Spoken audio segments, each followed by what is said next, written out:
All right, we are live for the Untitled Florida Person podcast. How's everyone doing? Great, Solid. great. Yeah, Fantastic. we have 0 viewers so far, Yes. so that's good. We are live for the Untitled Person podcast. How's everyone doing? I can Doing hear. pretty good. Is that you, Benny? That's me. Oh, is that you? Oopsies. Oh, there we go. Yeah, dumb C. He's so dumb. Oh, bro, it's good to see you guys. Benny, it's good to see you again. I'm back in action, You're baby. back in action, and you've moved your setup from the bathroom to just your regular desk setup. Yeah, I just felt like it was time to get out of the bathroom and kind of into my room. It was I a really big like move. Yeah, I really like this setup a lot better than just the curtain of your shower as a Plus, that's backdrop. also a lot more comfortable because I Yeah. have a headrest with this Right, chair right. compared to where I was just like this, and I think I was getting pretty fatigued, went halfway through and I was over it. But now I'm chilling, I'm rested. I'm very Yeah, just relax. Yeah, you Relax. look relaxed, good, dude. You look good. Thanks, Mike. So, Thanks, my guy.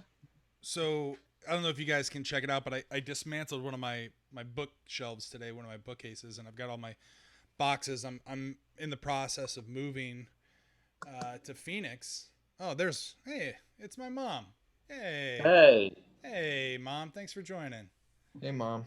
Hello. And and Benny, you're gonna be moving into my place. We're gonna be temporary roommates here Yeah, shortly. in a classic Florida man move, I went to find a rent-free place, Right. and I found it. Yeah, exactly. I'm looking And forward to it though. It's gonna be a good time. No, we're gonna have a blast. I already have. We're gonna do a lot of stuff, get a lot of content. I feel like, but be very productive Yeah. members of society. I'm down for it. I just really hope, and I don't know, you guys can tell me right now.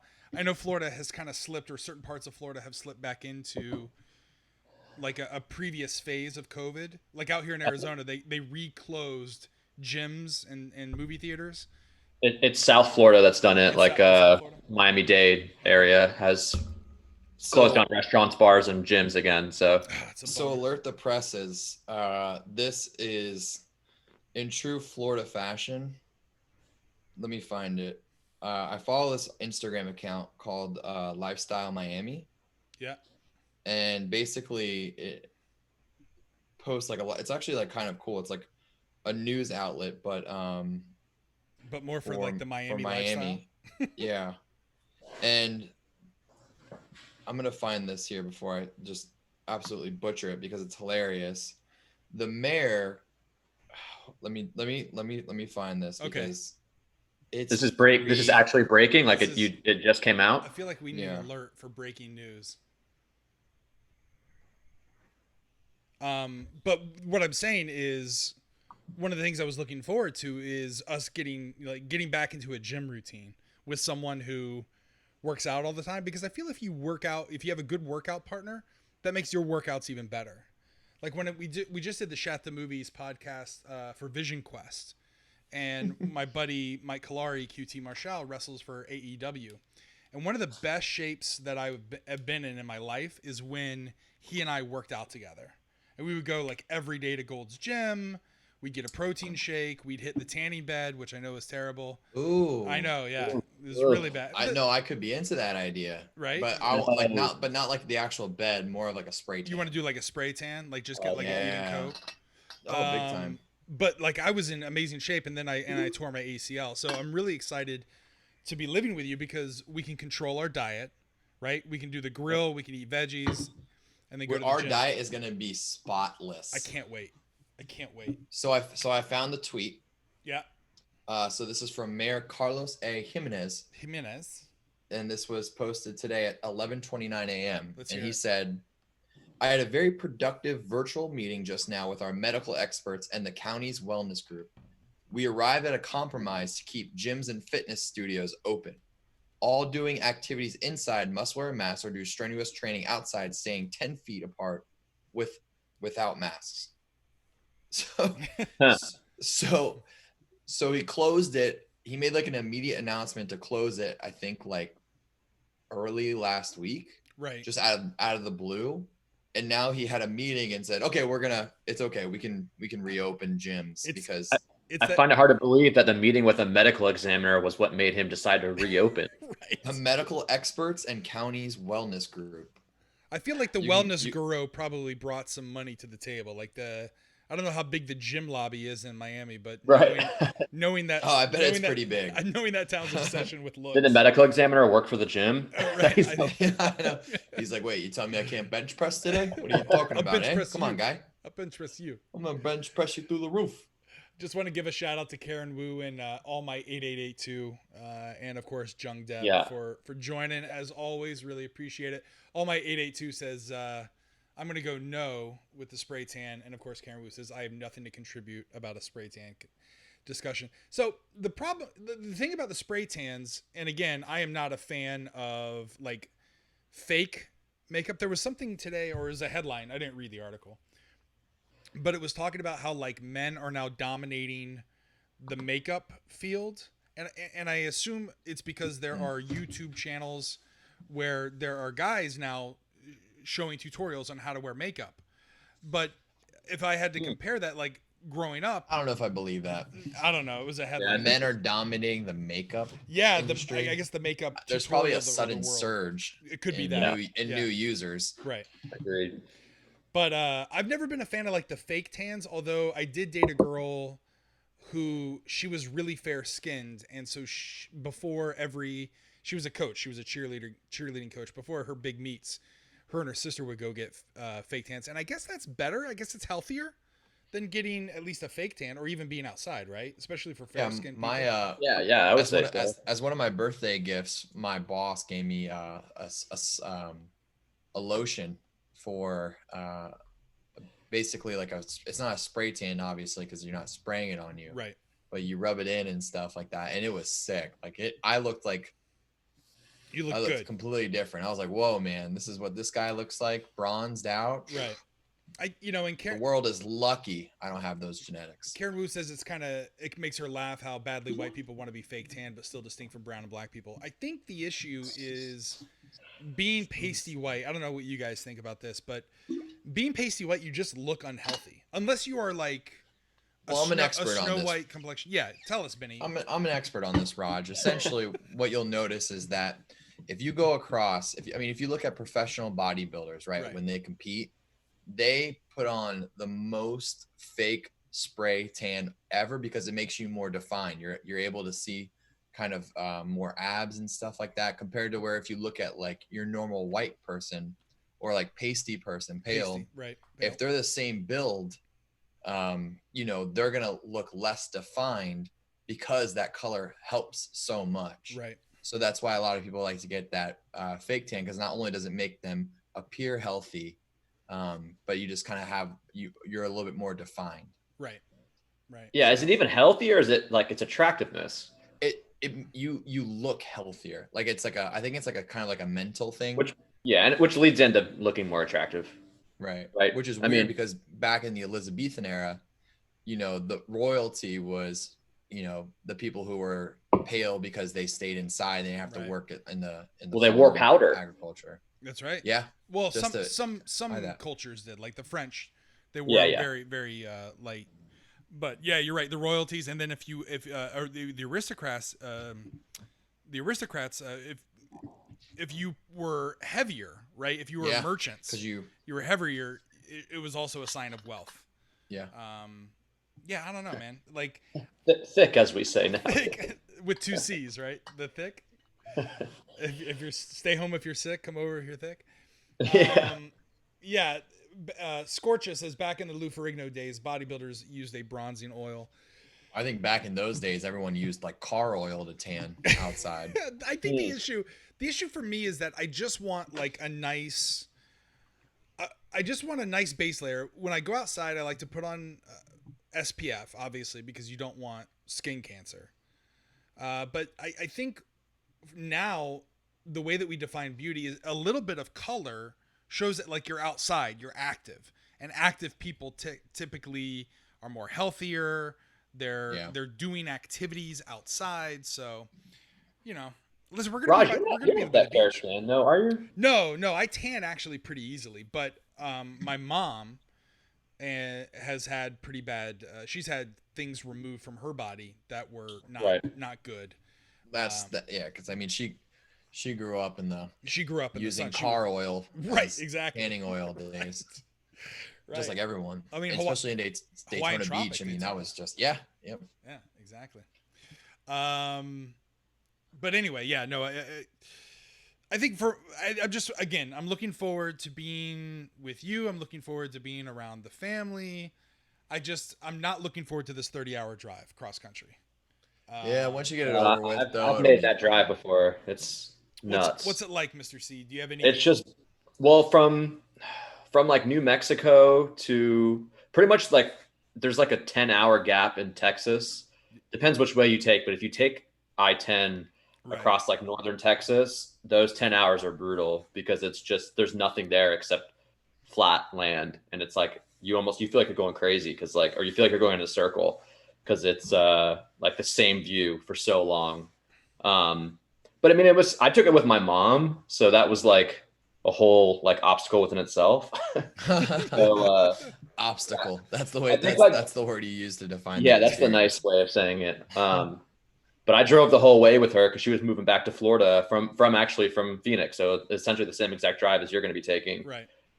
And it was cool, but I think it would be a trip I'd want to take with like my friends more so than either by myself or with my mom. Right. Well, Raj, have you thought of starting a GoFundMe to just hire movers to go Yeah, to make that I happen mean, for you? Well, How much does that cost? So Yeah, what's the costs? the most accurate quote that I got to have full service moving, which means movers come to the house door to door, they load up my stuff, disassemble furniture, big furniture, load it up in the truck, and then drive to Ormond Beach and then unload it and then basically take the boxes off the truck and assemble the furniture that I'm taking.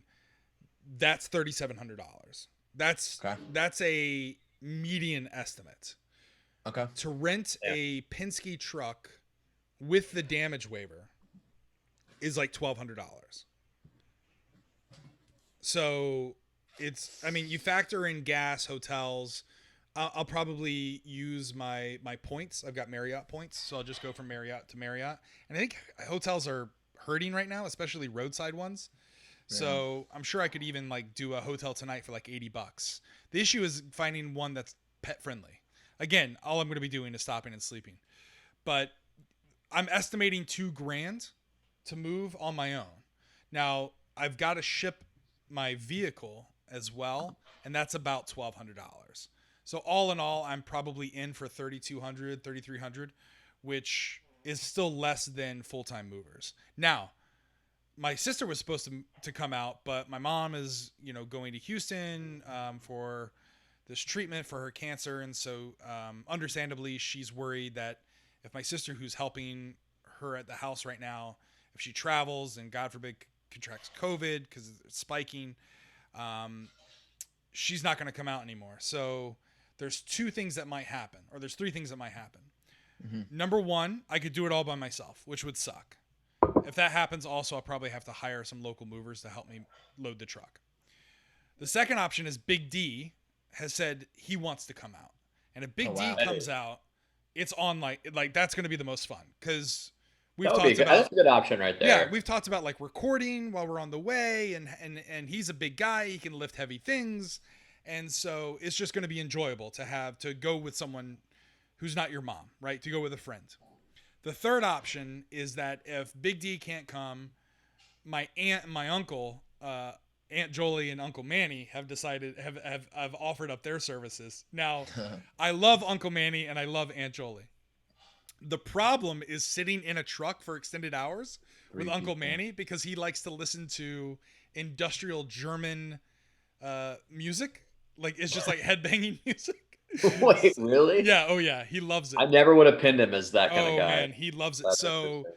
So it would, like, Jolie and I would be fighting between who gets to ride with Manny, and I would probably just drive the Explorer behind it as a chase car. So it would be like Jolie and I trying to escape the industrial German techno music. So, I mean, listen, those are my three options. If anything, it's an experience. Yeah, it's Karen Wu. Kraftwerk, I think, is a little bit too techno for him. If you're familiar with the Mongolian metal band The Who, Rammstein. That's who he it loves is. Rammstein. He loves Rammstein. He loves Rammstein, Yeah. for sure. So those are my We used to options. listen to Rammstein. Those are my options. It'd be cool So if Big you D can't- comes out. You haven't sold enough. You haven't sold enough to kind of get to that point. Well, so I was gonna sell. So I'm giving my sister Lauren my bedroom set. I've got Okay. a queen size bed, a dresser, 2 nightstands, and some lamps. I was How much could originally gonna sell that, but she's got a new house that she's moving into in Gainesville. She's getting her master's degree. So I said, hey, listen, if you come out as a reward, I'll give you my bedroom set. Mm-hmm. So you don't have to go buy one. I don't think college kids should have to buy one. You always want hand-me-downs. So I'm still going to do that. That's really the only furniture that I'm moving alongside like my IKEA bookshelves. And those aren't very heavy. The most of it is just boxes. I'm taking my garage shelves. Garage shelving is fairly expensive, especially the good kind that I have. That's really the only furniture. And then the rest are boxes. So and Roger, are you planning on staying in that house for a decent amount of time? Yeah. The goal is at least probably a couple years. I mean, we're going to see where this election takes us. And right now we're kind of also I think we're on the precipice of another bad economy, recession. Possibly. A slowdown. Good time to not be paying rent. It's a good time not to be paying rent. Right. So the goal is to at least give myself a year trying to figure out stuff like I want to do for the first time in my life, like not be constrained by corporate America, and maybe start creating stuff and seeing if we can strike it out on our own and make some money there. Yeah, we've talked about that. Yeah. So doing that, and then, if the right job comes along that interests me, this is one of the arguments that I have, like we talked about last week for single payer, is like, once you remove the need to pay mortgage or rent, and all you have to do is just pay your living expenses and utilities, the world opens up much greater for you. And the same thing with healthcare, right? If your healthcare is just wrapped into your taxes, all of a sudden you can go off on your own. You can start, you don't have to go to a job that you hate because they have healthcare. So right. That's what I'm thinking. And plus I want to spend time with my mom, Yeah. I think it sounds like the stars aligned. So right. Exactly. Good stuff. Karen Wu wants to know what my sister Lauren is getting her master's in. She's getting her master's in healthcare administration. Funny enough. So, yeah. Sorcha said it's Rammstein. Rammstein.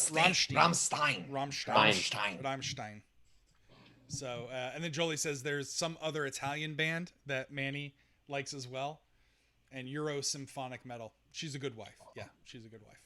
Should we start? Yeah, you want to start? You want to get things started? All right, we got Let's a packed do it. show here. Thanks everyone for joining. Once again, if you have any questions, put those in the chat.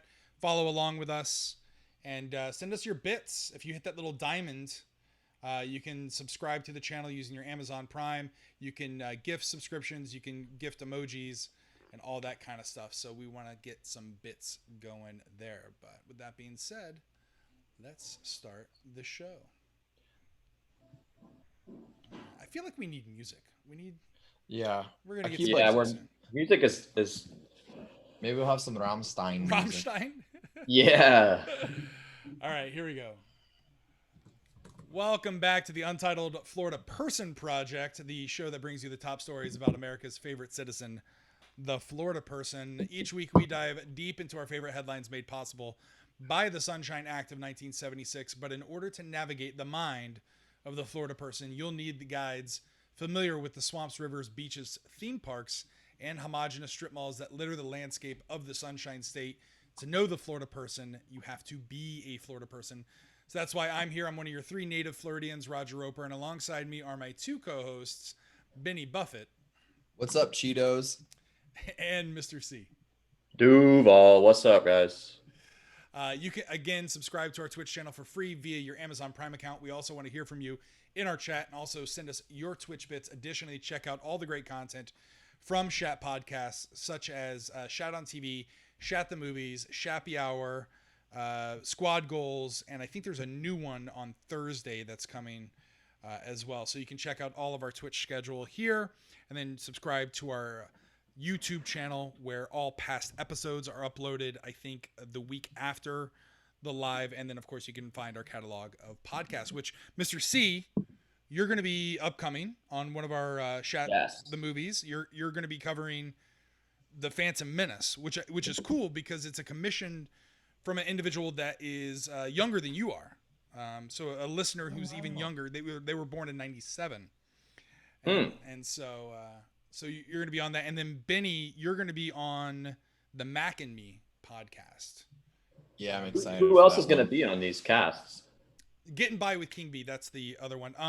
It's going to be you, me, and Big D. So it's going to be me, Big D, and then you guys. So that'll be fun. That'll be enjoyable. Karen Wu says that dude from last week has ruined Duval for her. Benny, you missed it last week. You were out on the boat. Yeah, Benny missed that. But a Florida man basically was arrested in the Keys for exposing himself and yelling Duval at a gift shop who had asked him to put on a mask. So he's like, I'm not putting on a mask. I'm gonna expose myself. And while he did it, he yelled Duval. So, sounds about right. Yeah, he's tainting Duval, but exactly. It's gonna take a lot more than that to get me to stop saying it. Hey, King B's here. That's why I wanted to give him a shout out. Thursday is Getting By with King B. I think they're playing State of Decay 2. And of course, King B is a renowned survivalist. So he's going to be imparting some of his wisdom for being outside while he does it. So it's pretty cool. So make sure you check that out Thursdays at 8 p.m. Eastern, 5 p.m. AZ. That being said, let's get to our first Florida man. Oh, I'm sorry. I'm skipping ahead here. Guys, it was July 4th weekend. It was kind of a great 4th of July because everyone pretty much had off Friday. But I know they were closing beaches. We talked about that last week. Was it low key in Florida this time? What'd you guys do for 4th of July? Actually just, very low key weekend, a lot of social distancing was practiced. So we kind of just got on the boat and just hung out. Just watched fireworks. It was just the four of us, me, Benny, and our two significant others. Were there any fireworks? Were there fireworks going on? Because usually they do like a big thing out by the oceans. I don't know where you guys were out in the boat, but were there any fireworks? No, they canceled them all. It's a shame. Yeah, no fireworks. There were people personally doing their own store-bought fireworks. Yeah, but the cities canceled them all. Yeah. Did you guys have any own? Again, it's getting weird because we're back in quarantine, so it's like I don't have a good Florida man story except for the people that I've been selling a lot of things on Facebook Marketplace and OfferUp. Have you guys done that a lot? Have you, or in the chat, have you guys ever sold anything like in the? I bought a cowboy hat on Poshmark. I don't know if that's the same thing. Did you have to? I just don't understand where these people. This weekend I watch a lot of Flea Market Flip to get some ideas on how to negotiate with these people because inevitably I've got a nice couch. It's a $1,400 couch. It's it's fairly new. I just had it steam cleaned. I've got it on sale for $800. It's a nice sectional. It's 9 feet by 8 feet. $800 I feel like is fair, right? That's pretty cheap, if anything. For like a 4-year-old couch, right? Yeah. Non-smoking nice house. Couch. Yeah. People, they're like, I'll give you $200. I'm like, what do you think? No. I've done that. Yeah, I've done it. That's your move. When I was moving into my new spot, I would go on OfferUp and just would find things that I might want, but they were expensive, and I would say $150. But when it was $600, and it's then you start kind of a bidding war to where you can really find out where you can push them. Yeah. But there was this one person who does it all the time, and they just clean up couches and then resell them, and they always just I was very frustrated with one of them. I don't know one. Well, they basically I had a deal. I was about to go pick it up that day, and then they called, and then they stopped responding. And I think it was just because someone outbid me randomly. Sure. There's a lot of ghosting, and then there's no respect. But in the secondary market, that's called upscaling. That's something I learned on Flea Market Flip, where you get something for the cheap, you like redo it or repaint it, and then you flip it and turn that around for a profit. Big D is the one who turned me on to Flea Market Flip. He's seriously talking about he and Vanessa going to flea markets in Florida and then upscaling stuff. So make sure you give Big D shit about that. I respect his hustle. I respect the hustle. Awesome. Exactly. All right, let's get to our first story of the week. This is a fun one. It's all about, of course, again, it's July 4th. It's kind of a weird one because there weren't many fireworks. Everyone's kind of indoors. But there was one Florida man who, again,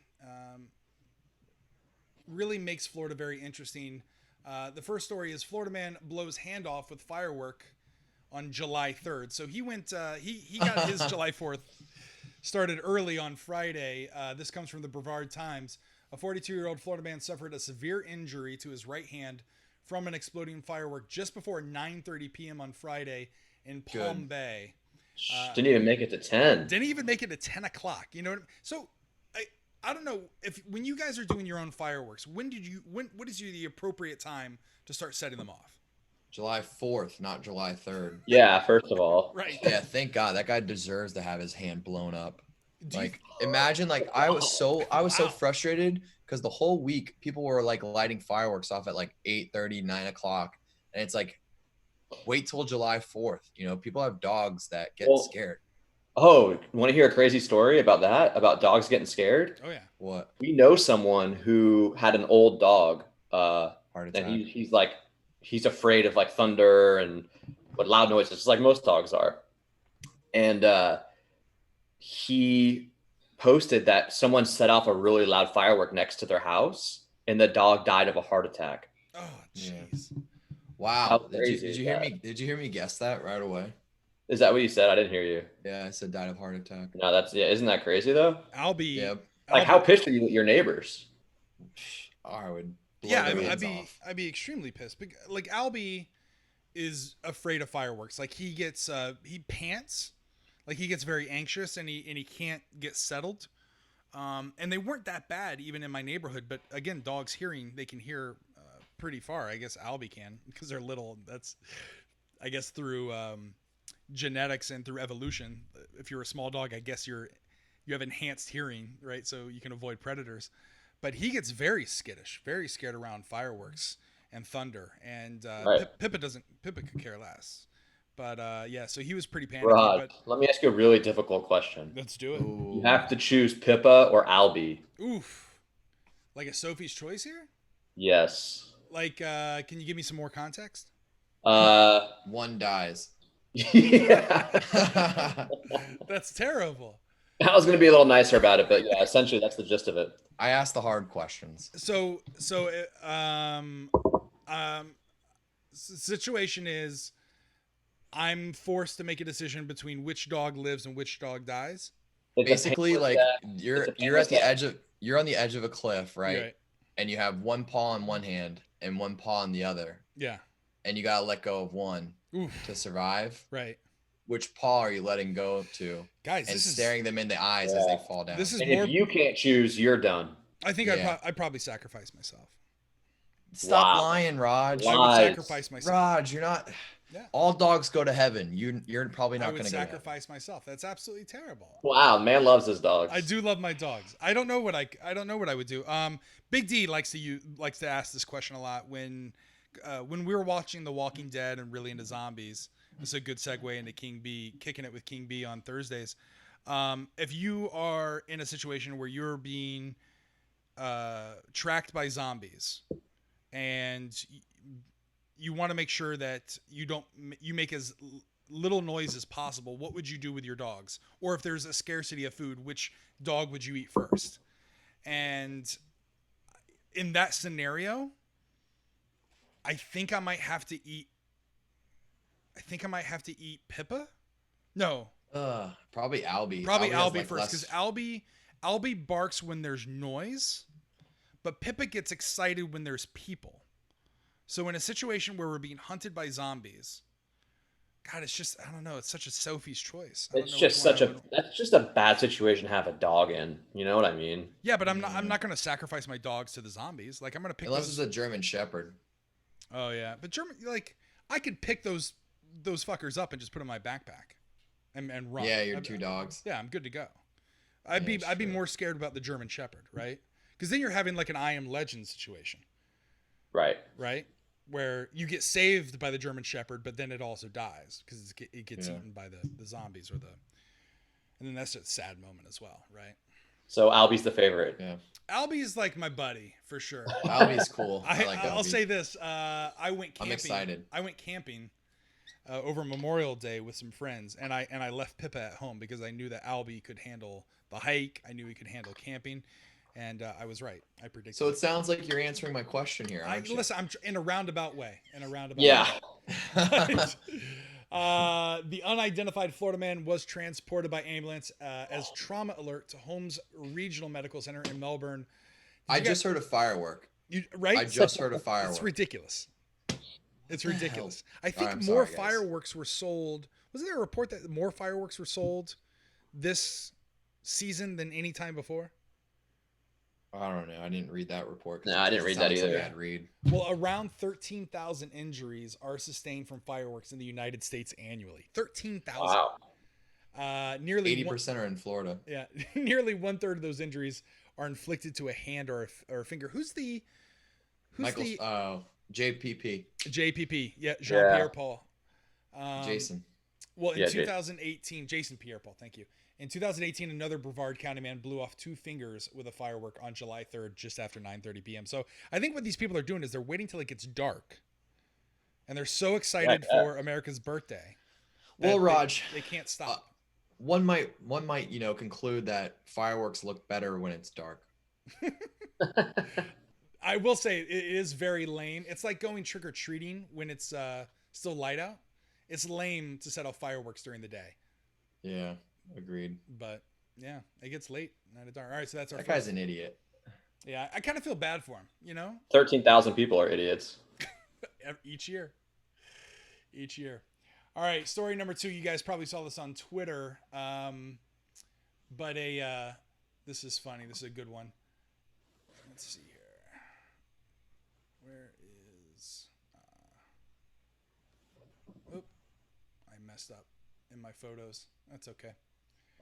All right, this is a good one. You guys probably saw the video on. I think I did. Yes. On Twitter. This is a this guy. The headline is Florida man. Let's see. Here we go. Come on. Sorry, I know. Sorry, I'm just trying something new, guys. I'm just trying something new. Florida man's DUI arrest is his 6th, but his first one on a lawnmower. This comes from Fox 13 News. It doesn't matter what you're driving. You can't drive drunk. A Florida man in Holmes County, or in Holmes Beach, found that out the hard way on July 4th. So again, July 4th weekend, when police found him allegedly driving drunk on his riding lawnmower. Police said he darted out in front of the cruisers with no lights on his vehicle. The police officers are stated, my officers were leaving one call, and then all of a sudden across their path comes a grasshopper lawnmower, midnight, no lights. Officers said the Florida man had a Mike's Hard Lemonade in his possession, and the Florida man told officers he was just retrieving his lawnmower from his neighbor's house. Police say this was his 6th DUI, but his first one on a lawnmower. Pritchard has past arrests for DUIs in Florida, Michigan, and Illinois, and according to reports, the Florida man's license was revoked in 1986 and permanently taken away in 1992. What? So He here's hasn't the had a video. license in 30 years? Yeah, I mean, I guess he's just been riding lawnmowers. Ride his lawnmower. Right. I mean, if you're drinking a Mike's Hard Lemonade, you deserve to get pulled over and arrested. But I mean, But at the same time, dude, it's just a lawnmower, and it's not Oh, on. yeah. I mean, Benny, you're a cop in this situation. What do you do? If I'm a cop and I don't have any backup or anything, it's just me. I'm not like gonna do a field sobriety test or anything, and I'm not really gonna push it. I mean, it's a small community, so they probably need the money. right. But I would just be like, dude, just get home. Just get home. That's the best words you can hear as a drunk driver when you get pulled over. Just get home, man. I mean, just listen, get home. I'm not advocating for drunk driving, Nor am I. at Yeah. all, at all. But Not this at dude all. is clearly in his neighborhood on a lawnmower. Now, Right. if he's swerving in and out like the police said, that's one thing. But according to this police video that I'm looking at, he looks like he's just like he's like on the sidewalk, or there's a lack of a sidewalk. So it looks like he's just hanging out on the lawns, right? Yeah, it looks like he's driving great. He probably It looks pulled like he's over. doing fine. Like he even pulls over correctly on a lawnmower. I mean, he shouldn't have had the.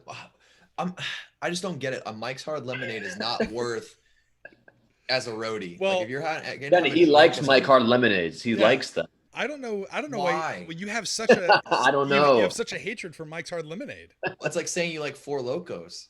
Oh, It's We just used to love Four Locos. yeah, that's the state drink of Florida. Well, that's when they were really powerful.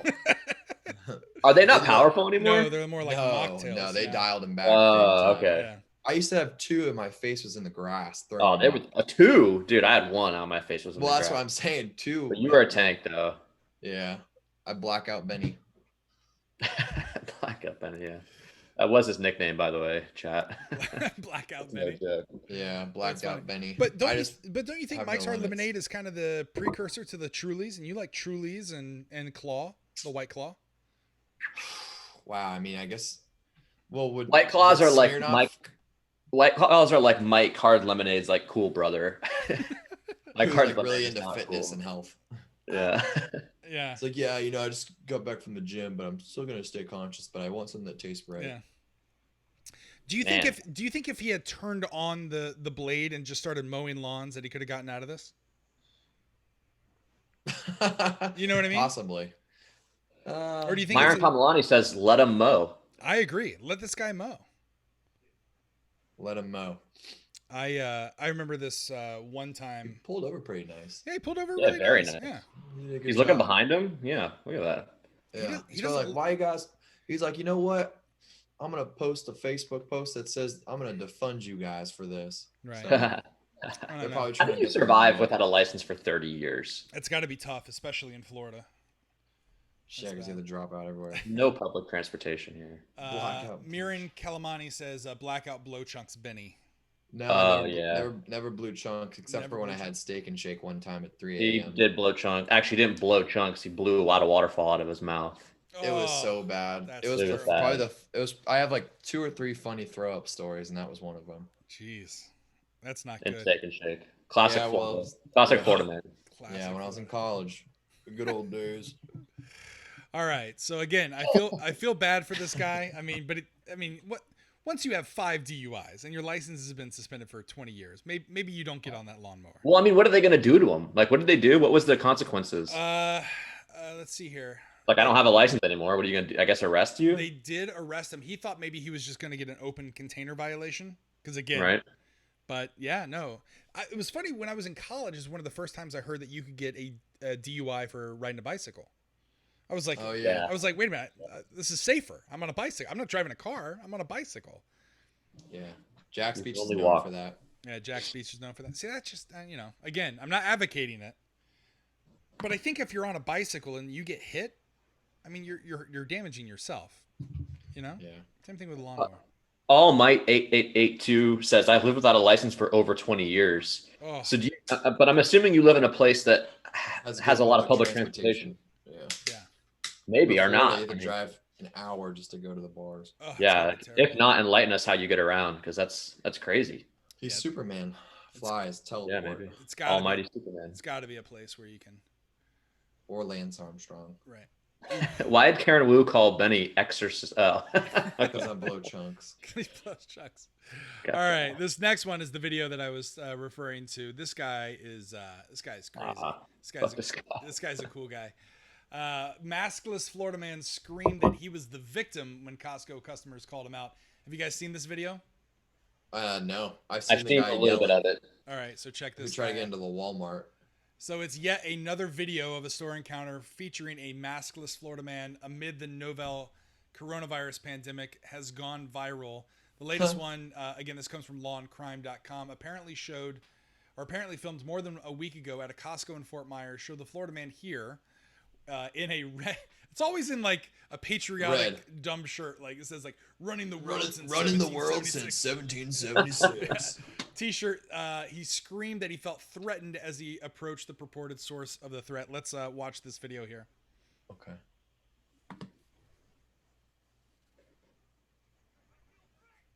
Mr. C, you want to do some commentary here? Look at this guy. Of course. It's not playing, Raj. Yeah, we can't see it. Or we can see it, but it's not playing. Oh, there we go. You gonna tell me I can't get family-sized pretzel chips without a mask? Wow, he wants to here to fight. get family-sized pretzel chips. He wants to fight. I mean, he's definitely peacocking at this point, right? Like he's spreading his feathers, his arms. Heavy chest, yeah. Yeah. Oh gosh, not the glasses behind that. And he's got the douchebag glasses behind the ear. That's such like a king of the hill look. It really is so bad. Boomhauer. So the video begins with a person off camera. I guess he's recording it, saying, "Hey, listen, dude, we're 6 feet away from you." According to the story, this started. There was an elderly woman that asked this guy, "Hey, we're all wearing masks. Costco requires you to wear a mask. Can you please put on a mask?" This guy got belligerent with that lady. This other guy who's filming steps in and opens up his camera and is like, "Dude, like, put on your mask. You know, we're all 6 feet away from you." And this guy then just goes off on this tirade where I guess the video perks up and he's saying, "Oh, you're harassing me and my family." Ugh. And then he's saying, "I feel threatened." How is this guy feeling threatened? Is that what he was screaming? I feel threatened. I feel threatened. Yeah, he's yelling, "I feel threatened." You want to start with me? And then he's approaching the guy with the camera saying, "Threaten me again, back the fuck up and put your fucking phone down." Dude. At this point in the video, if you listen closely, you can hear a woman speaking in the background. She seems to call him Dan. This was shared 5 million times on Twitter. And of course, Twitter being Twitter, it promptly identified him as a local insurance agent. And the company confirmed on Tuesday afternoon that it fired this Florida man. That sucks. I mean, listen, this guy kind of deserves it, don't you think? Nah, not really. You don't think so? To get fired from his job? Oh, absolutely. I mean, this guy's totally in the wrong. That's a tough one for me. I'd like to hear both of your opinions on that. I'm kind of in the middle there. Yeah. Well, or even in the chat, should this guy? I think he should be fired for wearing glasses on the back of his because that's a common thing now to get to mess up publicly and for it to be kind of like a social media spectacle, and then you get doxxed and people find out who you are and you get fired. It's common. Yeah, and I think it's unfortunate because I mean, in the moment he could have just been acted over emotional about it, and he probably regrets it. Like, it'd be nice to hear like his side of the story, and even if he does like have a big like apology about it and make it public, you should honor that instead of just saying, "No, too late, you yelled at someone in public." It's like, yeah, I can see that. Yeah, it's like, it's just like you're not really like, you're just immediately just calling him guilty without him even like defending himself. It's such a small snippet of this man's life, and he gets fired. And to ruin, I mean, ruin is hard, is a big word, but all right. So let me propose. Fire him from his job seems maybe too much, but I'd love to hear, Raj's side. Let me propose a situation for you, because I feel like this is the modern day mob justice. So yeah, in the past, when there was mob justice, when someone was accused of something, the community would take matters into their own hands, right, and take care of business. I think this is the modern equivalent of this, because we live in a civilized society where people just don't go around fighting. This guy's obviously looking for a fight, and I bet he's the kind of guy that if you just were to get one good shot in, he's going down. So what would you rather have? Would you rather have this guy being punched in the face and being knocked out, or him losing his job? So, I mean, there's a ton of hypotheticals that you can throw out there about that situation, but what about the hypotheticals of how do we know the cameraman wasn't walking around and harassing him, telling him to put on a mask and like saying things, and then that was kind of like the last straw where he got too close and he telling him hey, step back, blah blah blah, and then the only way that he could have this guy stop antagonizing him was to act like this. and then it resulted into why him getting snipped. Yeah, but you're on the side of the guy fired from his job. Why can't the guy? This guy's approaching him pretty aggressively. I don't. Yeah, I mean, I don't. Well, let me ask you this. Approaching. Let me ask you this. So, like, say you're shopping in Costco, right? And then all of a sudden, like, you don't have your mask. You know, sure.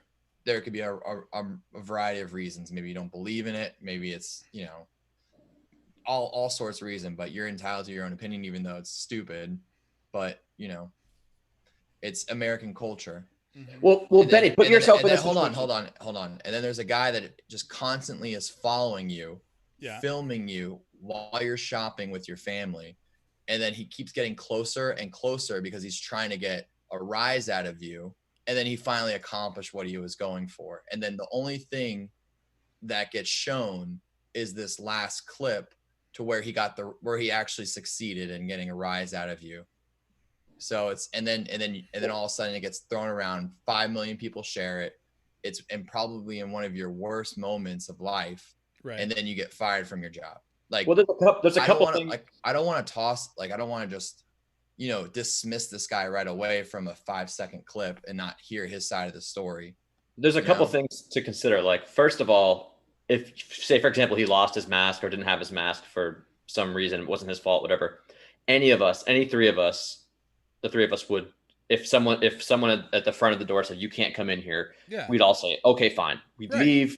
We don't have to be at Costco at that exact moment. That's just like being a respectful human being. Like, this company's saying you can't come in for the safety of the rest of the people. We'd all say, okay, we turn around, we go back to our car, we get our mask, and we come back, whatever. Sure. Yeah. Right. The other thing too is, and Judavar said it up here, Judavar said he deserves it. I'm not going to add that in, but he said people should know by now that everything is being filmed. So be on your best behavior. So is it almost like you should just always be expected to be, your behavior should be expected to be put out in public at all times. And like, it's not like people probably didn't try to convince this company to fire him. The company just found out and were like, oh, we just don't want this dude working here. Like, survival of the fittest in a sense, where it's like, okay, well, this guy's in the way business. That's also assuming that like everyone has like the same level of emotional intelligence. Like, not everyone has, you know, can kind of control themselves and respond like the way that we do in a mature fashion. It's just some people they get ticked off easily, and it's just like kind of like a unfortunate situation that they were born that way. That, you know, like I said. No, I get what you're saying. You're right. 100% I agree. But I guess it comes down to like, do you believe it's not really about the people that were filming him and the people that found out who he was? It's more about like the company decided that. So it's like, do you believe the company made the right decision or the company made the wrong decision to fire him? Well, I mean, if he's a representative of the company, and this film passed around like that much, I don't blame the company for firing him. Right. Because I mean, it looks bad on their part if they don't do something. Sure. It just sucks that that's the way it is these days. It just sucks. Yeah. And like Judavir said, like, it's just, that is the reality of the world we live in. Yeah. I mean, even like us talking right now, everything we're saying is being put out to the public, and like, we could say something really bad and that could come back and bite us in 20 years, you know? So like, the world we live in. So you just have to watch yourself, which kind of sucks, because like, you can have a really bad day and really ruin the rest of your life. Like, this guy may have just been having a terrible thing. He's probably, my guess is he's just one of those. I mean, his shirt tells me that he's just one of those guys that doesn't want to wear a mask. But like, that's what I'm getting at. There's a couple telltale signs that says this guy, this is the way he approaches every confrontation, is with a fight. And maybe this wanting to fight, he's a super tough guy.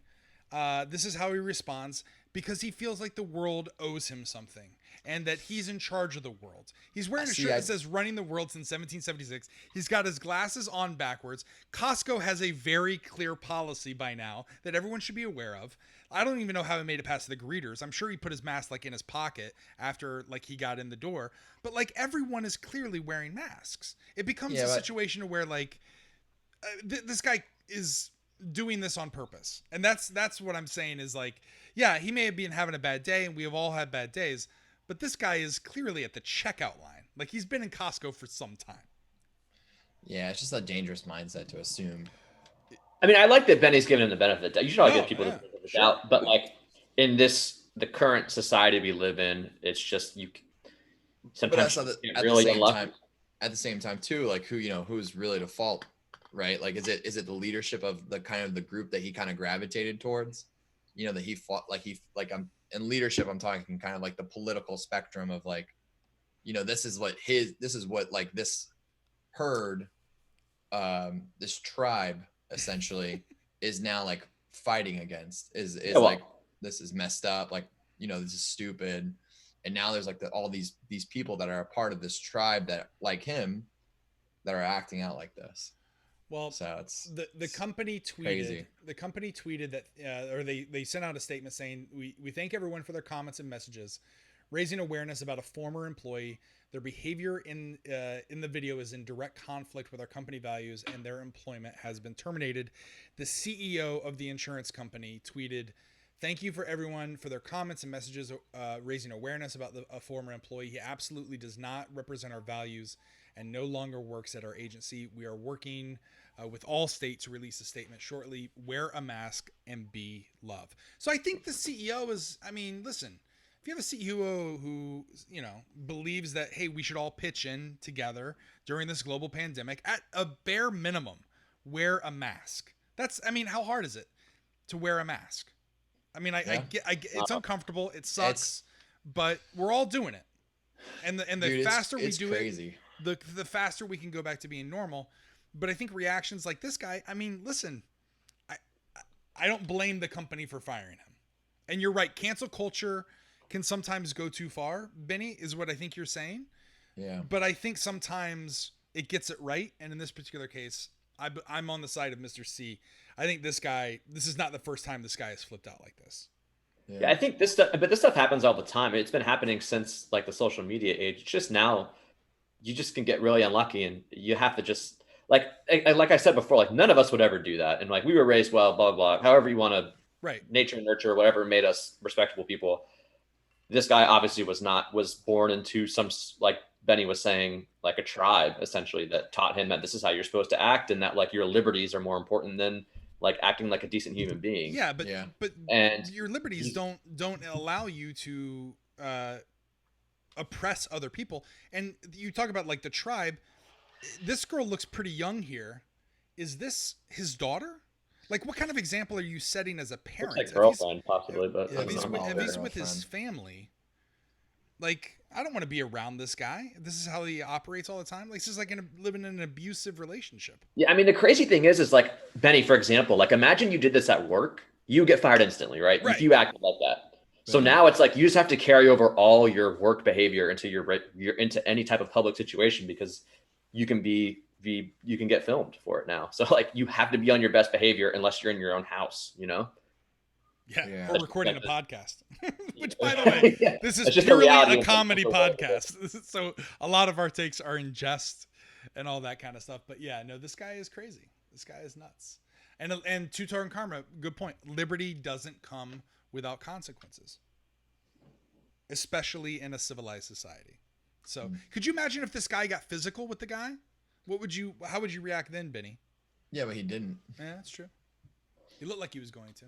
He did. There was literally like a 5-second clip where he raised his voice, and that was it the whole time. Right. Like, did they kick him out eventually? What happened? I wonder after this clip. Apparently, according to the story, and I didn't read this, but according to the story, Costco manager stepped in and escorted him out, and then waited until the guy who was filming with his family checked out, just to make sure there were no more incidences. So the guy was not arrested. The police weren't called. But he was fired due to, the sharing of this video. It was shared again 5 million times on Twitter. So crazy. All Might says, I told Gene today, I think everyone of these people that cry out their rights are being infringed because they have to wear a mask or just let someone infected with COVID-19 spit in their face. Jeez. That's intense. I don't think these people are scared to get COVID-19. Yeah, I think that a lot of them think it's a hoax. I think a lot of them think it's not real. A lot of they just know that the fatality rate is so low that they don't care. But yeah, that's for them. They're not thinking about other people. They're just thinking about themselves. But you want to know something crazy? Gladly not care. I went to the gym on Monday, and let's just say like if someone went in there with a video camera, that gym would be closed in an instant. It was that bad. No one was wearing a mask Oh, in the jeez. gym the whole time. What do you do? Wait, say that again, Benny?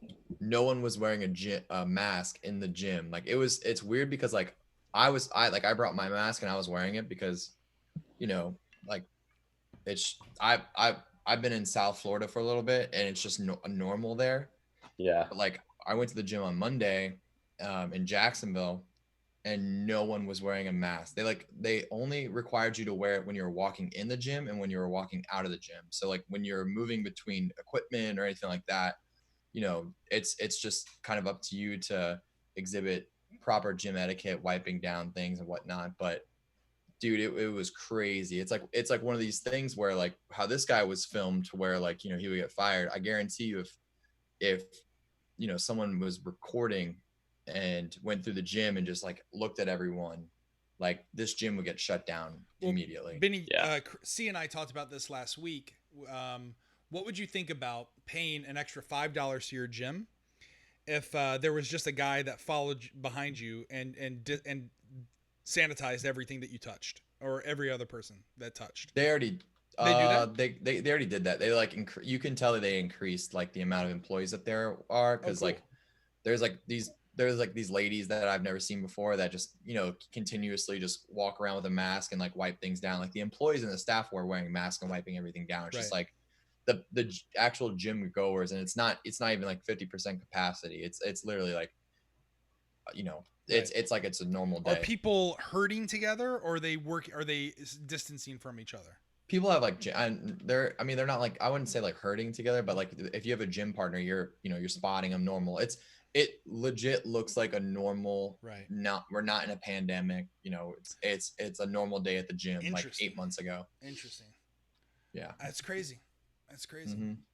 Yeah, and there's that chart that I saw too that was showing like the risk of spreading in certain locations. Like they were putting them on scales of 1 to 10, and gym was like 9.5, like the highest risk you could possibly have. It's so weird too because like when I was because like I went to an LA Fitness, and what their rule was is that like you wear the mask when you go from station to station, and then when you're at your place you can take it off and work out, which is what I practiced when I was at this gym.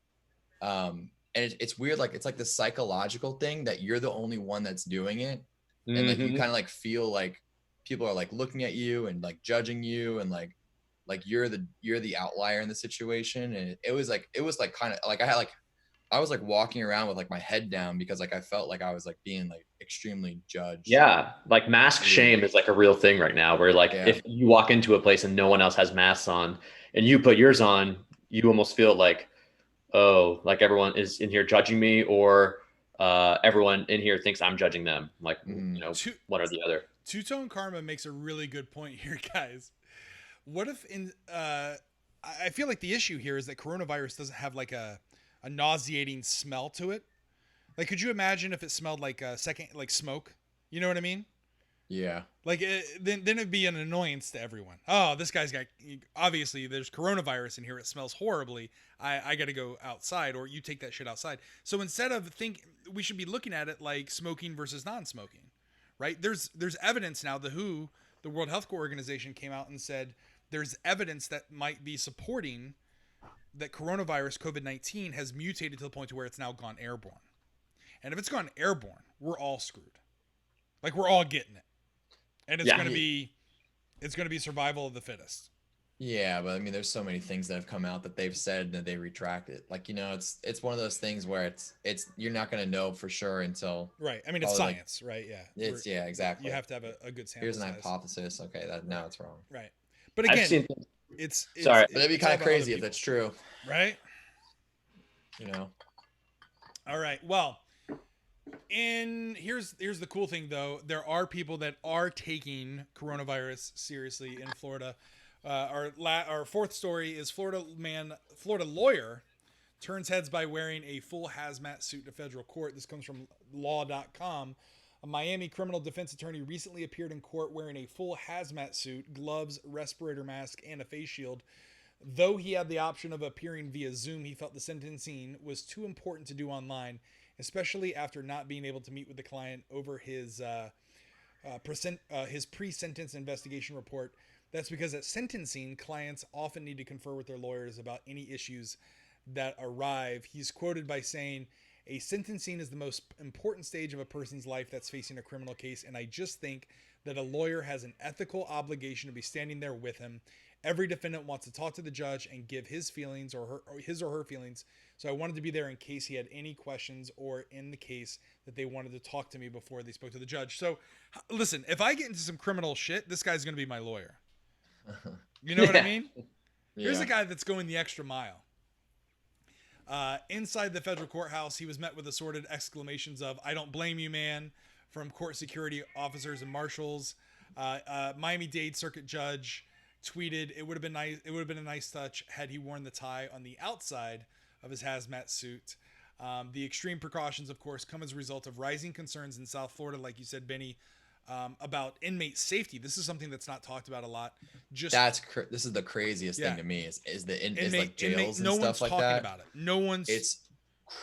My mind is like, oh man, it is spreading like wildfire, and we don't know what to do with it, right? I mean, you try to talk to the population about prisoners are contracting COVID, and unfortunately, most people say, "I don't care."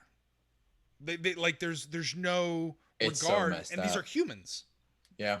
These are humans. Probably like some of them are probably for like non-violent offenses. Yeah, you know? drugs. Like, stuff like that. Yeah, they just get caught. They're like addicted to drugs and they just can't get off them. And then now they're just rotting in a prison where they're exposed to COVID. They don't deserve to die. No. Well, just 2 days. Well, I guess what would be the solution to that? Not saying that there isn't one, but I'd be curious to see like what kind of solutions we could come up with just between the three of us. That's true. I think there's got to be greater testing, and then there's got to be the same disinfecting procedures that happen or quarantining that happen. There, you have to put something in place to separate those who are tested and infected, right? There, you have to come up with some sort of system, same way that you would do just anything else. Right. You deploy put them masks on a schedule where they get like tested weekly. Right. Like everyone wear and then if you get masks, tested weekly, things like that. Like maybe if you have like sections of the jail to where like okay like everyone who is getting tested Monday, you're in section A, and you have like almost like 5 or 6 different sections, and then you slowly move with your group because you all know that you're all testing negative, and then you could probably like isolate it too, right? Yeah, and move them into a separate section if there are a bunch of negative tests. Well, I'm not sure what the like abundancy of tests. I know that we're having an issue with the little amount of tests that we had here in the States, but I mean, could you imagine the outrage in the country, especially from the anti-maskers, if we were like, we're using all these tests once a week on prisoners? Oh, it'd be crazy. It'd be free. And that was it seems like we have like an abundance of tests now because I mean, there's like so many people getting tested. Like I know almost my friends in Jacksonville. I would say probably I know like 6 of them that just wanted to get tested, and then the next day they created an appointment and got tested. That's great. So it's not like I don't as hard as it used to be. Yeah. Right. I think our supply is pretty high these days. It's just there's different types of testing that you can do, and some of them aren't as effective as others, and then there's like a time delay and whatnot. So it'd be interesting to understand the costs associated with that. Yeah. But you're right. I think C's got a point. Is the average American or the average individual isn't. I mean, if we can't get inmates decent food. Right. I mean, that was big issue out here in Arizona when Arpaio was the sheriff. Because they were putting them in people love Sheriff Joe because of the way that he treated inmates. And meanwhile, he was treating them like subhuman. And that's just terrible. So stupid. It's really bad. Our whole prison system is it's worst. It's the worst in the reform. world. I mean, this should be a big Wu reason says you can release nonviolent offenders or release those waiting for bonds or jail sentencing. You can do things like put ankle bracelets on, right, to track people. I'm not suggesting that we all do that, but I mean, again, like there are procedures in place that we could do. In fact, 2 days earlier, a 68-year-old inmate at the Federal Detention Center in Miami had died from COVID-19 after being extradited from Colombia. So again, like there's so many crazy things that we're not doing, and one of my favorite storylines in The Walking Dead, in the comic and in the show, was what happens when the zombie infestation happens in prisons, right? And then they discovered prisoners there, and so anyway, Well, yeah, I mean, the prisoners are the bottom of the social totem pole. Like they don't get Yep. treated the same as, which is unfortunate, you know. Well, in the end, the lawyer secured approval for the sentence. This is a cool story, or it has a good ending. In the end, the lawyer, who dressed up in his hazmat suit, secured approval for the sentence his client agreed to. And although he's not planning on returning to the courtroom anytime soon, he said he is willing to bring the hazmat back for an encore if necessary. So again, this is a cool story. I like this. Yeah, cool guy. Yeah. All right, our final Florida man story. I'm going to end also on a high note. This is something that I think is should have been taught more. Oh no, we got one more before that. Okay, so I was gonna say, is this a high more. note? I thought you were being sarcastic. keeping on with the 2020. What else could go wrong?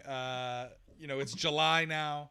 We're halfway through the year. What else could happen? Well, according to CBSNews.com, and the Florida Department of Health has confirmed a case of what is commonly known as a brain-eating amoeba in the Tampa area. According to the department, one person in Hillsborough County has contracted, and I don't know if I'm saying this correctly, Naegleria fowleri, Forlair. I don't know. Anyway, it's a single cell amoeba that attacks brain tissue and is usually fatal. Since 1962, there have only been 37 cases of this amoeba in Florida, according to the Department of Health. Only 4 people of the 145 known cases of infected individuals in the United States have survived.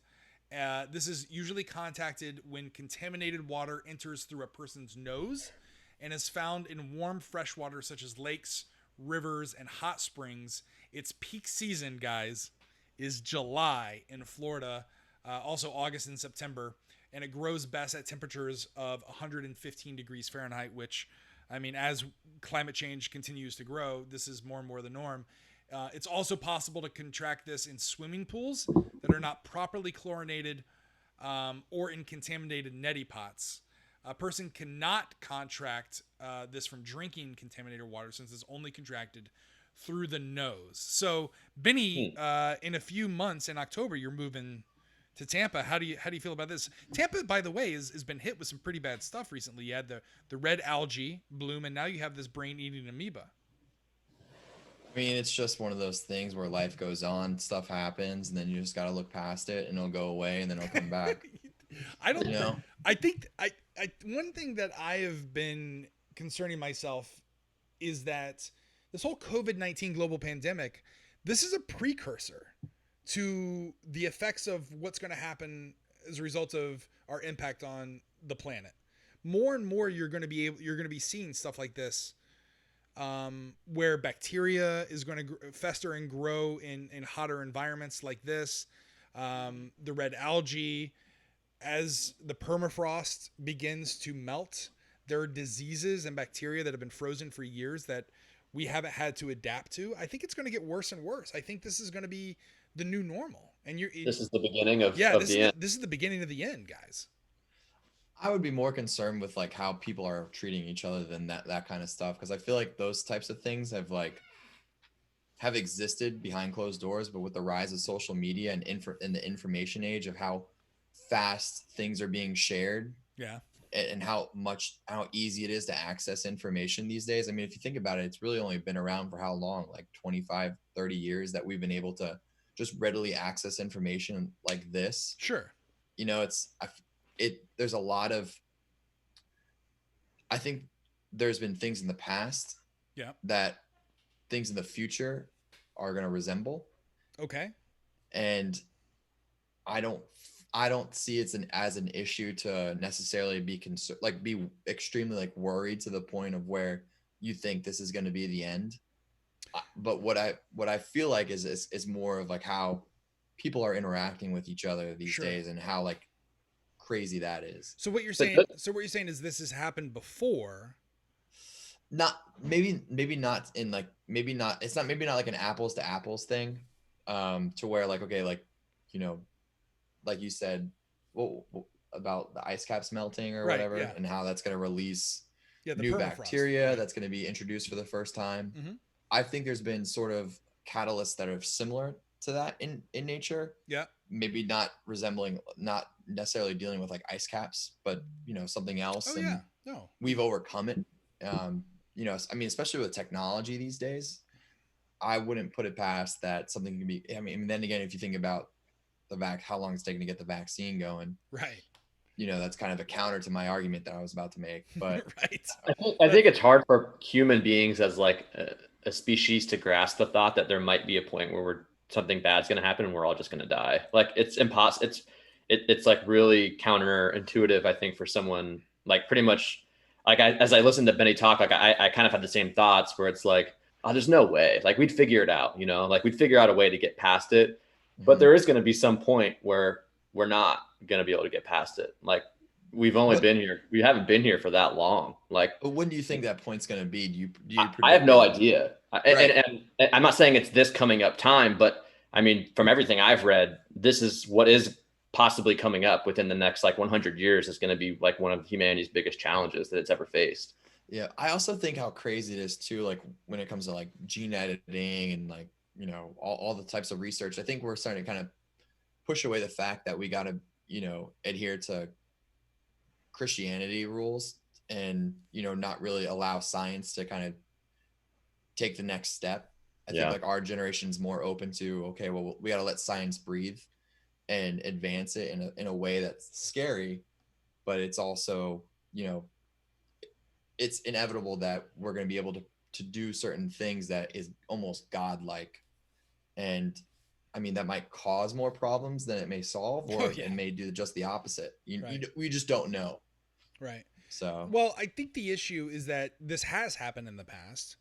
Karen Wu, you know, and a couple other people pointed to like the bubonic plague and other plagues that have ravaged societies. And we think, like you said, I think some of our, I got to put my charger on. Hold on. Some of our, especially in first world countries where we have infrastructure in place and good healthcare, and we have running water that comes out of our taps every day as a matter of convenience, we assume that we're technologically far superior than in the past. And so when we hear of the, you know, when COVID-19 first hit, we were like, oh, this will be fine. You know, no need to worry, right? Only 2 people died of Ebola, right? Last time.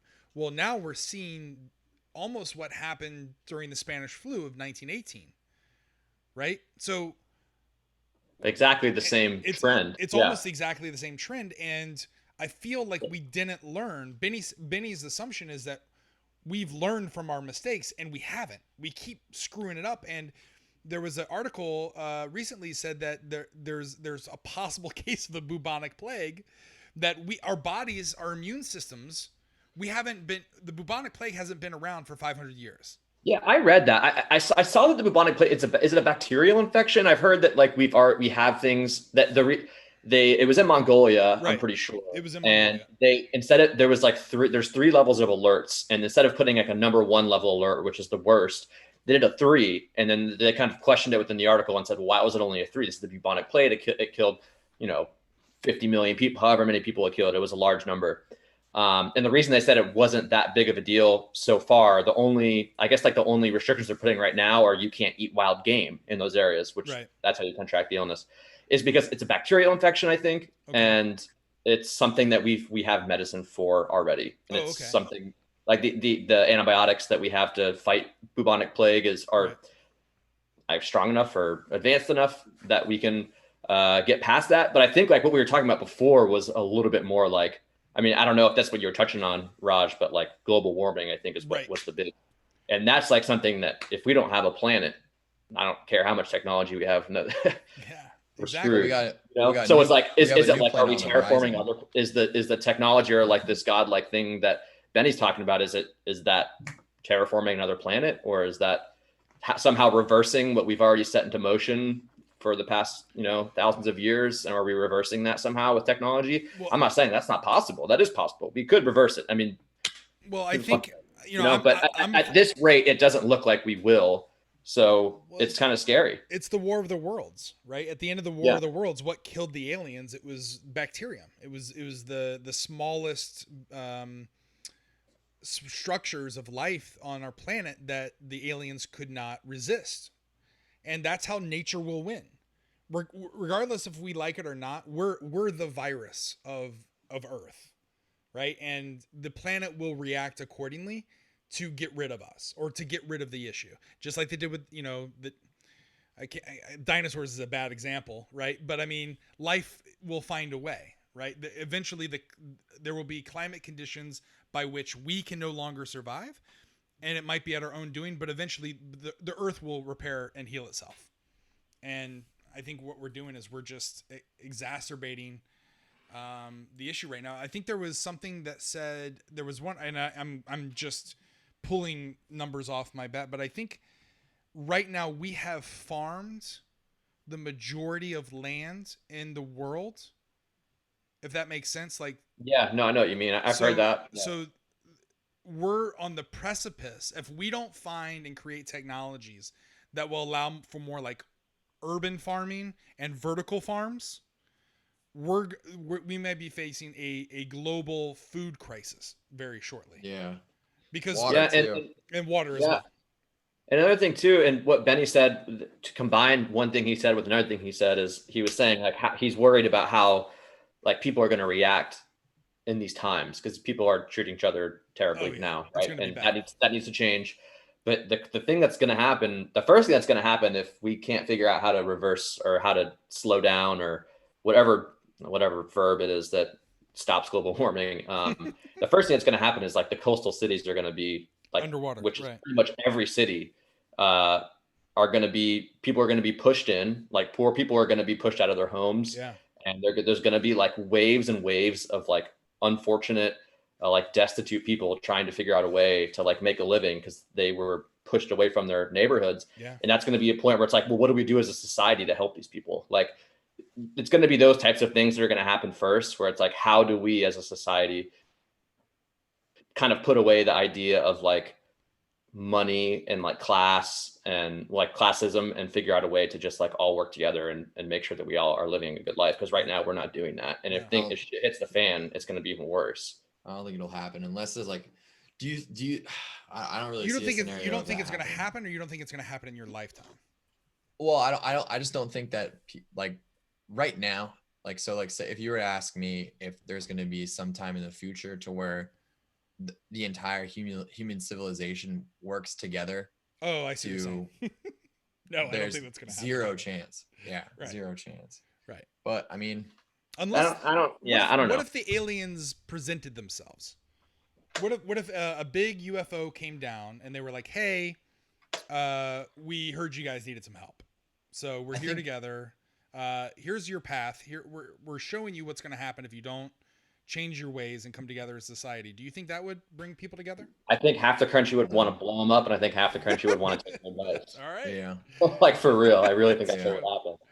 Well, listen, if you think you have this brain-eating amoeba, signs of infection typically start a few days after swimming or other nasal exposure to contaminated water. People die within 1 to 18 days after symptoms begin. Anyone who has symptoms should seek medical attention immediately, especially if the onset of symptoms comes after swimming in warm, fresh water. The 4 people known to have survived an infection caught it at its earliest stages, and the Florida Department of Health did not give any more details on where this case was contracted or on the patient's condition. My favorite tweet of the week, though, when this news broke, was they retweeted it and said, "But the brain-eating amoeba is starving." Like they're saying, well, it's because of Florida. Because we don't have brains. Right, we don't have brains.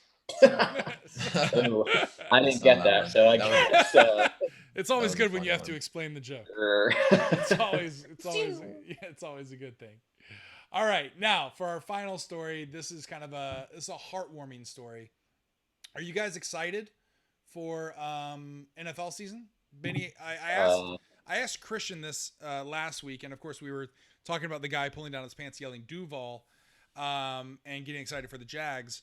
And then I asked him, are you excited about fantasy football? Because what I was thinking is we could host our own fantasy football league and do like a live draft with maybe some listeners who want to get involved. And Mr. C said he hates fantasy football. Now, you and I love fantasy football. It consumes us.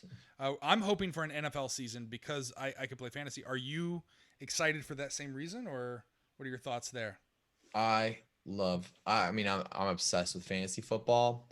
but my favorite thing about fantasy football is the draft. Oh, yeah. Like the draft is just so much fun. But it is a lot of work. Right. But it does make football more interesting. Agreed. But I've also have a pretty good consistent winning streak. Probably unlike Mr. C. He just Nah, I have a losing streak actually. yeah. So I had 0 wins last year. Well, and to correct Raj real quick, I don't hate fantasy football.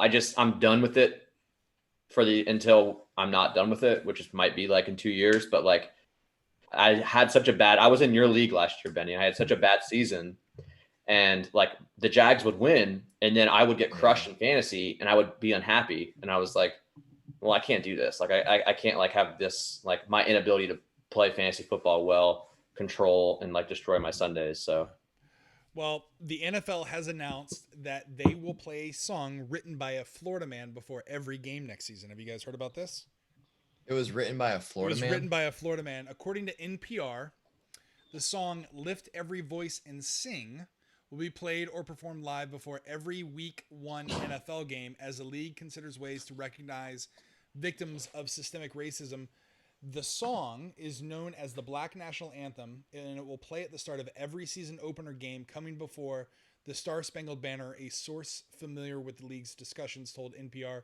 The song will be played beginning September 10th with the nationally televised Kansas City Chiefs versus the Houston Texans game. It will also play during the full slate of Sunday afternoon games, Sunday Night Football, and the 2 ESPN Monday night games. Now, I have to admit myself, like we're all from Florida. Had you ever heard this song before? Heard of this song before? I think if you polled America, if they've ever heard the song before, I would assume that 95% haven't. And I think that's a shame. I think that highlights the systemic racism that is here in America because, okay, so here's the story of this song. Tell me the story. Here's the story. Writer and educator James Weldon Johnson wrote the song Lift Every Voice and Sing, and it was first performed by his students. He was a principal at the Stanton School in Duval County, right outside Jacksonville. It was a segregated school. Oh, Stanton? Yeah. I played them in soccer. Yeah, right. Stanton Prep. At the time, Stanton Prep was a segregated school in Jacksonville. And much like the Star Spangled Banner, it was first written out as a poem, then set to music by his brother, John Rosamond Johnson, who you see here. This was because on February 12th, 1900, the Stanton School was expecting a special visitor, Booker T. Washington, who was, of course, one of the founders of the Tuskegee Institute. Washington came to town to commemorate Abraham Lincoln's birthday. And according to NPR, after evolving into a song, it became so popular amongst the African-American community here in the United States, the NAACP, which was young at the time, named Lift Every Voice and Sing. And this is a quote, in 1919, they named it the Negro National Anthem. Now, this is the interesting point. This happened 12 years before Congress signed a resolution declaring the Star Spangled Banner as the national anthem of the United States. So this is a song that has inspired generations of African Americans. Johnson went on to be a U.S. consul in Venezuela and Nicaragua for President Teddy Roosevelt from 1906 to 1913. And then he went on to work at the NAACP in 1917, who lists them as the organization's first African-American executive secretary. He unfortunately died in 1938 at the age of 1968. But he's remembered as the first African-American professor hired at the New York University, an accomplished writer, and a major figure of the Harlem Renaissance. But again, one of the most enduring parts of his legacy is this poem and song he taught in a Florida schoolhouse 120 years ago. And that's going to be played before the Star Spangled Banner. And Raj, can you tell us what county this was? This is Duval. This is Duval. No, this is two consecutive Duval stories in a row. I just wanted to make sure everyone knew that. But again, I think this is it's disheartening to know that we all three of us went to Florida public schools. I went to elementary school in Jacksonville. Never heard about this. We were never taught this, and I think this is extremely disconcerting. Beyonce actually performed this in her 2018 set at Coachella. She sung this. So again, I think this, for public schools to not even teach this during Black History Month, which is February, is horrible. I'm just now learning about this, but hats off to the NFL for at least doing something to bring this to attention. No, that's awesome that they did that. Yeah. And I think it's more than just, I mean, there's so much stuff we need to be learning in school, not just that anthem, like about the mistreatment of like African Americans just like 60 years ago. Like I didn't learn anything after Martin Luther King. That was it. Like, it was like, we didn't learn it. We just learned, everything got better after that. And they fail to mention like a lot of stuff about like redlining and things like that. Yeah. So I think education is really important as a like impetus to kind of change systemic racism. Yep, absolutely. But yeah, this is the guy. This is him. He and his brother, James Weldon Johnson and John Rosamond Johnson, two Florida just men. Waiting for Fox News to be like, why do they need to do this? This is crazy. Well, they've already done that. Other items the NFL is discussing include on-uniform elements like the names of victims on helmet decals, jersey patches, educational programs, and storytelling, for example, in the form of public service announcements about victims and their families. So, again, I think the NFL kind of fumbled a couple years ago during the knee, but at least they're trying to do something. Unfortunately, it took some pretty bad things for it to happen, but I'm glad there's some direct action that's taking place. And again, it goes more beyond the NFL. The fact that we grew up in Florida not knowing that a Florida person, wrote this important story as part of his legacy, I think the fact that it's not taught in schools is doing a disservice, and I think highlights the systemic racism in America. Do you think Kaepernick gets back in this year? I don't know. I'd like to see him come back, but it doesn't make sense, man. I mean, I literally have heard people argue like who are against the kneeling, saying things like, "Well, he wasn't that good. That's why he got cut." The dude took the 49ers. The guy took the 49ers to the Super Bowl in his second year. Even if he's a backup, I mean, he's a capable starter, but I mean, he's definitely good enough to be a backup. Yeah. I think he won that lawsuit, right? Didn't he win the lawsuit that the 30 owners colluded against him to keep him out? So I think he's done well with his platform.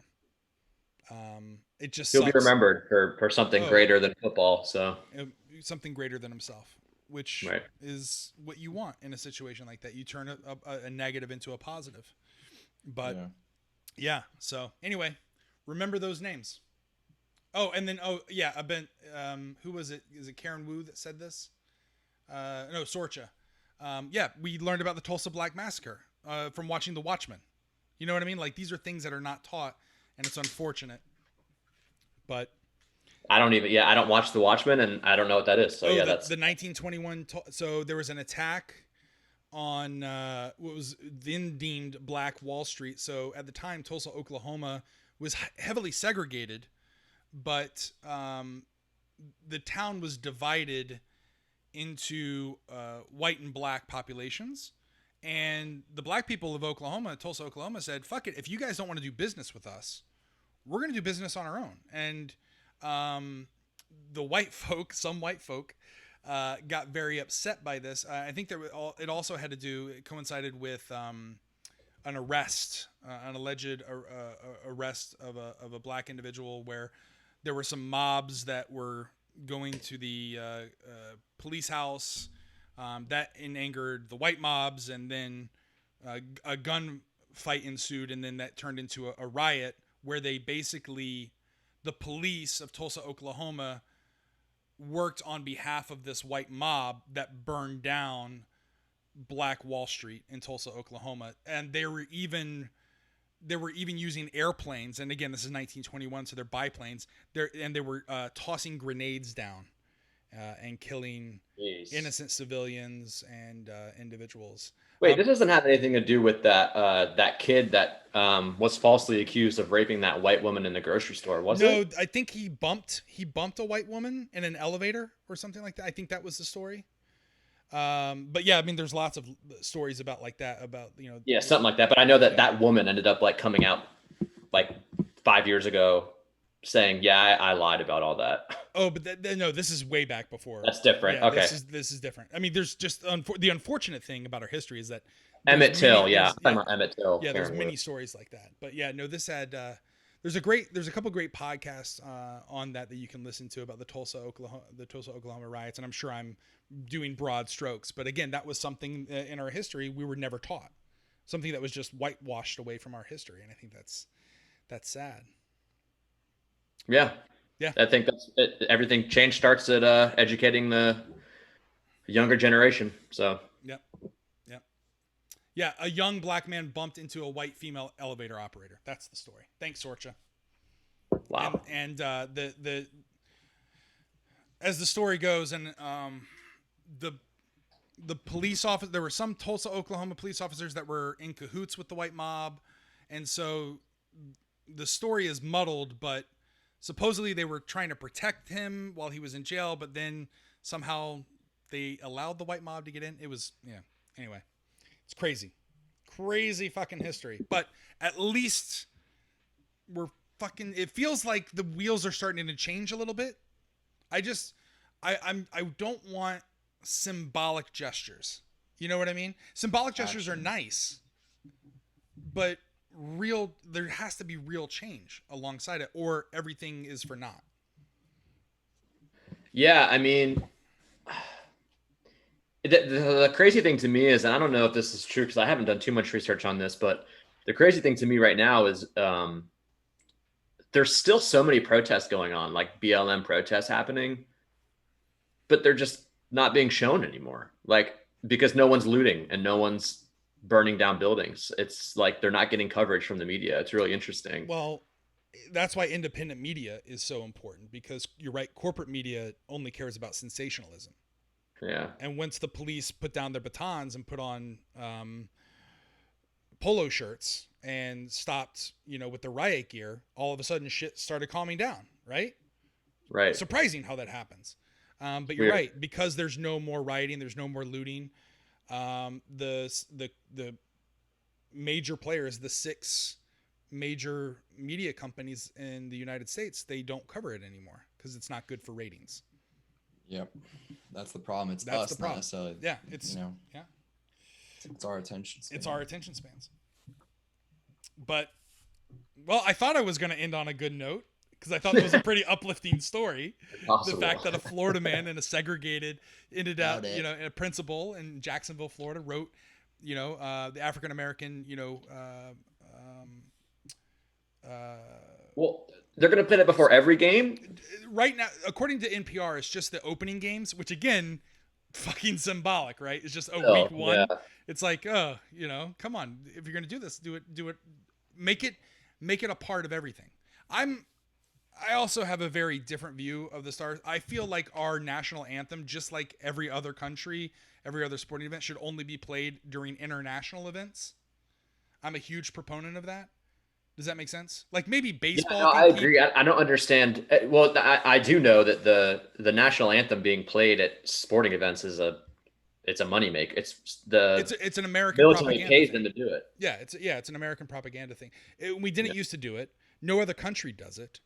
It breeds nationalism. Unfortunately, there are some traditions like baseball where it was done. That's fine, but most other countries don't play the country's national anthem before just like club events. And that was something that, I learned when I went overseas and went to sporting events. I was like, wow, this is shocking that, Yeah, no, I did a lot of, after the Kaepernick thing, I was like, I think when I started really like investing my time into like learning about this stuff. And I learned that the national anthem being played at the NFL games, it's literally like a deal. It's like a contract that they signed with like the Army or one of the branches. And they were like, hey, if you do this, like it'll bring eyes into making people want to join the military and Well, stuff like that. And it's like, damn, dude, it it's went like beyond- not about national pride at all. It's about like yeah. sending people to war. It went beyond that. It was, all those wonderful stories. And again, they are fucking wonderful stories. When you're away from your family on service and you come back and it's great to see the family, but those weren't organic. They were paid to do that. And when you hear that, you're like, well, this is unfortunate, right? This Right. is unfortunate. And also, I believe that you should, if you're going to recognize first responders, I'm a big fan of recognizing teachers, civic leaders, the people, the real engine of America. Yes, I do believe that you should recognize first responders and, military members, but, the teachers and, the janitors of the world and the trash people, the garbage men and women, like, you know what I mean? Like, you're now creating class division where, it festers hierarchies in society. And when there's hierarchies, when I think that my life is more valuable than yours, that leads to prejudice. And yeah, it's that classic question, like who owns the flag? Right. Like who owns Yeah. that? And I think a lot of people think that it's the military, but it's right. not. And as Jen Defoe wrote out, if this pandemic has taught us anything, fucking essential workers are really what keeps this fucking ship afloat. Right. So, God bless. But anyway, all right. And yes, pay these people a living wage. Yeah, absolutely. All right. Yeah, Karen Wu her socialism energy is hot, man. I love it. Well, it's high. she's Australian, of course. Yeah, that's right. I forgot about that. Fucking love it. Fucking love it. All right. Well, that concludes this week's episode of the Untitled Florida Person Project. We appreciate everyone hanging out with us. Benny, it's good to see you again. Mr. C, thank you so much for hanging out. As always, be sure to subscribe. Join us. We're on Twitter at The Florida Men and on Instagram at The Florida Men Pod. You can find me at Roger_Roper. Benny, you're on Instagram, right? You're at Benny_Buff or Benny.Buffett. And then Mr. C, we need to get you some credentials. Yeah, I don't have an Instagram yet for Mr. C. But thank you so much. Again, subscribe to all of our stuff here on the Twitch channel. Tomorrow night, 6:30 p.m. Eastern, 6:30 AZ, 9:30 Eastern is Squad Goals. Thursday, 6:30 AZ, 9:30 is Kicking It with King B. Friday night is Shappy Hour. Subscribe to Shat the Movies. We're releasing Wayne's World today. And yeah, that'll do it. Thanks so much for hanging out. Take care. Good night and good luck.